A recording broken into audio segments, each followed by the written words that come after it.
Media. మరి తల్లిదండ్రులు పిల్లల మధ్యలో ఉన్న సంబంధాన్ని, వాళ్ళ ప్రాముఖ్యతని ఎలా తెలుసుకోవాలి, మరి తల్లిదండ్రులు పిల్లల నుంచి ఎలా ప్రేమ పొందాలి, మరి వారిద్దరి మధ్యలో సంబంధాన్ని ఇంకా ఎలా పెంచుకోవాలి, ఇంకా ఎలా సంబంధాన్ని ఇంకా పెంచుతూ ఉండాలి అనేది సౌజన్య గారు మనతో ఇప్పుడు ఉన్నారు. వారి మాటల్లో తెలుసుకుందాం. నమస్తే అండి, నా పేరు సౌజన్య ఆరవేటి. నేను తెలంగాణ మోడల్ స్కూల్లో హిందీ టీచర్గా పనిచేస్తున్నాను. ఇంపాక్ట్లో certified trainer and motivational speaker. So మీరు అడిగినటువంటి క్వశ్చన్ చాలా బాగుంది. Relationship between child and parents, చాలా మంచి టాపిక్ అడిగారు, చాలా మంచి క్వశ్చన్ అడిగారు. Thank you. అయితే ఇవాళ రేపు child relation between the parents అనేది చాలా మందికి అరైజ్ అవుతున్నటువంటి క్వశ్చన్. మ్యామ్, మేము మా పిల్లలతో ఎలా ఉండాలి, ఎలా ఉండకూడదు, ఇవన్నీ కూడా డౌట్స్ అనేవి రైజ్ అయిపోతున్నాయి. ఓకే, ఇప్పుడు చాలా ప్రాబ్లమ్స్ ఏ విధంగా అరైజ్ అవుతున్నాయి అంటే, నేను మా పిల్లల్ని సరిగా పెంచుతున్నానా లేదా, అలా ఒకటి. ఇంకొకటి ఏంటంటే 24 గంటలు పిల్లాడి వైపే చూస్తున్నాం. పిల్లాడిలో ఏదో లోపం ఉంది, పిల్లాడిలో ఏదో ప్రాబ్లం ఉంది, పిల్లాడు ఎందుకో చదవట్లేదు. సో చాలా పేరెంట్స్ ఏ విధంగా వస్తున్నారు అంటే, మేడం మా అబ్బాయికి చదువు రావట్లేదు, మా అబ్బాయికి చదువు తప్ప అన్నీ వస్తున్నాయి, ఇంకోటి మా అబ్బాయి కొంచెం వెరైటీగా బిహేవ్ చేస్తున్నాడు, మా అబ్బాయి కొంచెం డల్గా ఉంటున్నాడు, లేదా మా అమ్మాయి ఒక రకంగా ఉంటుంది. ఇంకొకటి ప్రధానమైన సమస్య, ఇప్పుడు అందరిలో ఉన్నటువంటి సమస్య, టీనేజర్ పేరెంట్స్ అయితే మా అబ్బాయి లేదా అమ్మాయి ఇద్దరూ కూడా లవ్లో ఉన్నారేమో డౌట్ వస్తుంది. లేదా కొందరికి ఆల్రెడీ ఐడెంటిఫై ఉంటుంది వీళ్ళు లవ్లో ఉన్నారు అని. ఎందుకంటే టీచర్స్, పేరెంట్స్, చుట్టుపక్కల వాళ్ళు ఎవరో ఒకరు ఐడెంటిఫై చేసి ఉంటారు కదా. సో ఆ విధంగా ఇటువంటి సమస్యలన్నీ వస్తున్నాయి. ఇవి చాలా ఉంటాయి, ఇవి చాలా రకాలైనటువంటి సమస్యలు అనేవి మనకు పేరెంటింగ్లో ఉంటాయి అన్నమాట. అయితే ఒక్కొక్క సమస్యకు ఒక్కొక్క వీడియోలాగా మళ్ళీ చూద్దాం. కానీ జనరల్గా రిలేషన్షిప్ ఏ విధంగా ఉండాలి పిల్లాడికి పేరెంట్స్కి మధ్యలో అనేది చూద్దాం. యాక్చువల్లీ మన చైల్డ్హుడ్ తీసుకుందాం. ఒక్కసారి మన చైల్డ్హుడ్ తీసుకుంటే మనతో పాటు మన పేరెంట్స్ ఏ విధంగా కనెక్టివ్గా ఉండేవాళ్ళు, చాలా కనెక్టివ్గా ఉండేవాళ్ళు కదా. మనం ప్రతి ఒక్కటి కూడా అమ్మతోనో నాన్నతో షేర్ చేసుకోకపోయినా అమ్మతో అయితే షేర్ చేసుకునేవాళ్ళు. ఇప్పుడు ఎవరితో షేర్ చేసుకుంటున్నారు? Think it. ఒక్కసారి థింక్ చేస్తే ఫ్రెండ్స్తో షేర్ చేసుకుంటున్నారు. అమ్మతో నాన్నతో షేర్ చేసుకునేటువంటి టైం అనేది వాళ్ళకు ఉండట్లేదు, లేకపోతే షేర్ చేసుకోవాలి అనేంత ఫ్రీడమ్ కూడా దొరకట్లేదు ఒక్కొక్కసారి. Is it right? మనం ఒప్పుకోవాలి, ఒక్కసారి మనం చేసే తప్పులని మనం ఒప్పుకోవాలి. ఇక్కడ ఇంకొక డౌట్ కూడా అరైజ్ అవుతుంది. పేరెంటింగ్ అనేది, నేను మళ్ళీ చెప్తున్నాను, పేరెంటింగ్ అంటే both the parents, mother and father ఇద్దరు కరెక్ట్గా ఉంటేనే పేరెంటింగ్ అనేది కరెక్ట్గా ఉంటుంది. చాలా మంది చేసేటువంటి తప్పు ఏంటి అంటే, ఒక అబ్బాయి అమ్మాయి గ్రేట్ అయ్యారనుకోండి, తండ్రి నా కొడుకు, నా బిడ్డ, నా రక్తం అంటారు. ఇజ్ ఇట్ రైట్ కదా? హ్యాపీ కదా, పిల్లలు హ్యాపీగా ఉంటాయి, వాళ్ళు సక్సెస్గా ఉంటాయి. లేదు వాళ్ళు డల్ అయ్యారు, ఎక్కడ ఫెయిల్యూర్ అయ్యారు, ఏమంటాము టక్కని? 24 గంటలు ఇంట్లో ఉంటావు, పిల్లల్ని నామాత్రం చూసుకో, నీకు రాదా? ఏం చేస్తావు? ఇజ్ ఇట్ రైట్ కదా? తప్పండి. గెలిస్తే ఒకరు, ఓడితే ఒకరు కాదు. పిల్లల గెలుపోటముల్లో తల్లిదండ్రుల ఇద్దరి సమాన పాత్ర ఉంటుంది. పేరెంటింగ్ అంటే తల్లి తండ్రి. ఎంతమంది పేరెంట్స్ పేరెంట్ టీచర్ మీటింగ్కి తల్లి తండ్రి ఇద్దరు వెళ్తున్నారు? వెళ్తే మదర్ వెళ్తారు, లేకపోతే ఫాదర్ వెళ్తారు. Is it right?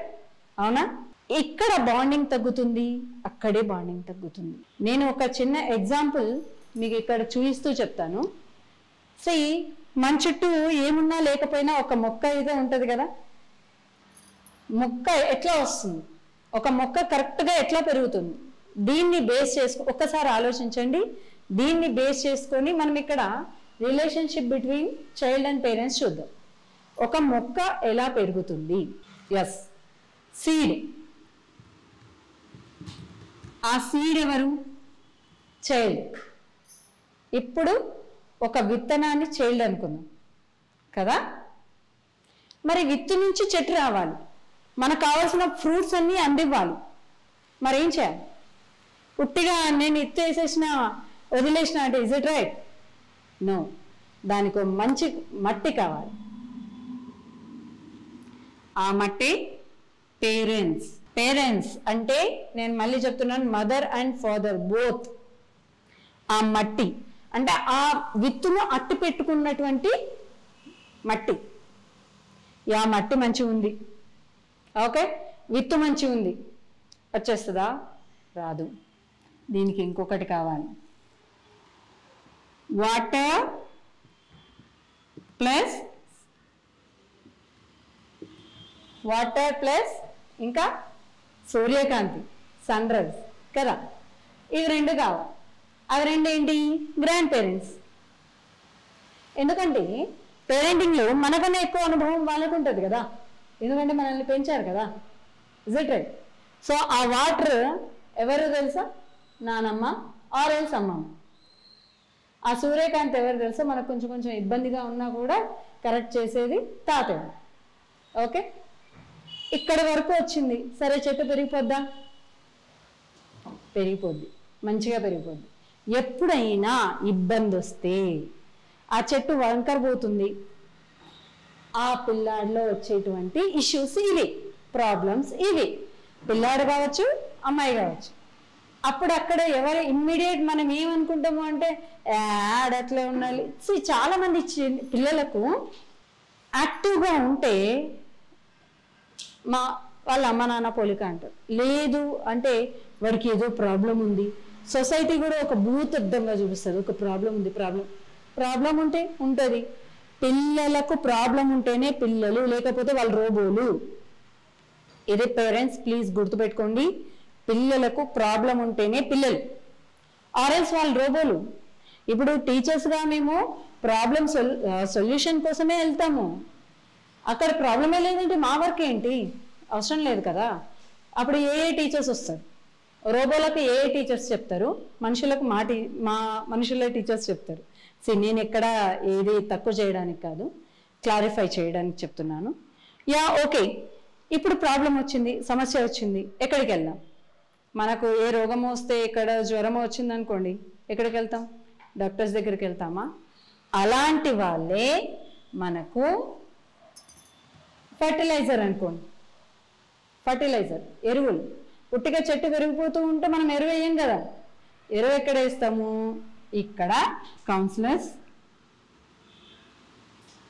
Okay, teachers, వీళ్ళంతా ఇదే. ఇంకా లాస్ట్ అట్మోస్ట్ ఎవరు వస్తారు? అగ్రికల్చరల్ ఆఫీసర్ అనొచ్చు. అగ్రికల్చరల్ ఆఫీసర్స్ అంటే వాళ్ళు కరెక్ట్గా ఉన్నారా లేదా, ఆ పొలం కరెక్ట్గా ఉందా లేదా అని చూసుకునేవాళ్ళు. మరి ఇది చూసుకునే వాళ్ళు ఎవరు?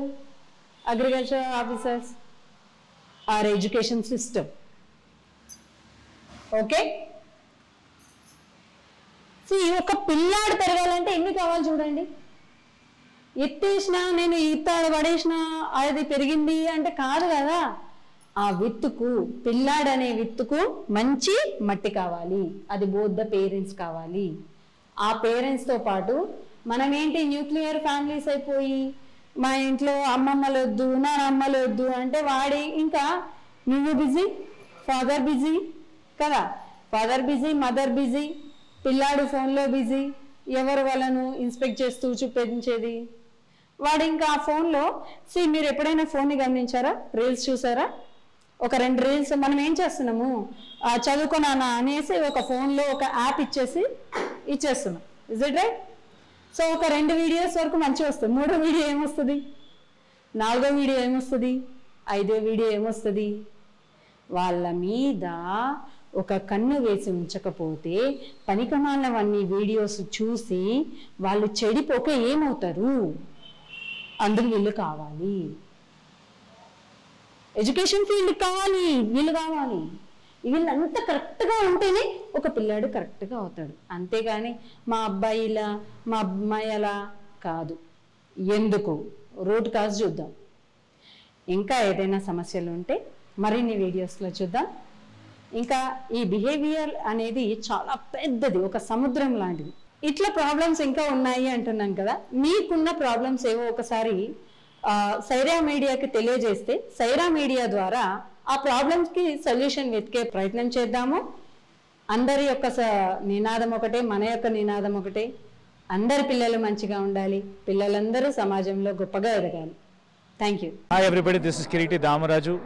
Like, share and subscribe to Saira TV. ఓ సైరా.